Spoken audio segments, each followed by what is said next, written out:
how to log out of all your devices on Instagram. If you ever wondering like how do I log out from all of my devices or maybe my untracked devices, here's how. For more contents and tutorials like this, please make sure you subscribe to the channel. I will do this tutorial on my mobile phone, which is running an Android. You can always do so from your other Android devices or from your iOS device. Okay, here we go. First off, fire off your Instagram application, and from there go to profile picture button and then go to the hamburger menu on the top right, choose settings, and from the settings go to security with a check mark on it.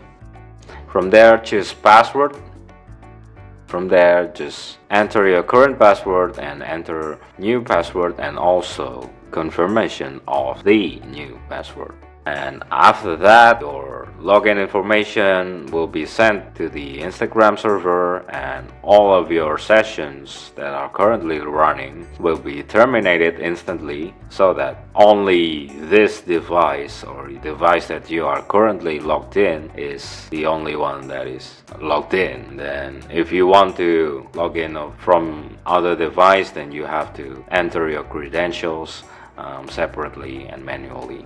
And that is pretty much it. For more contents and tutorials like this, as always, please make sure you subscribe, like and comment down to our channel. Cheers, take care.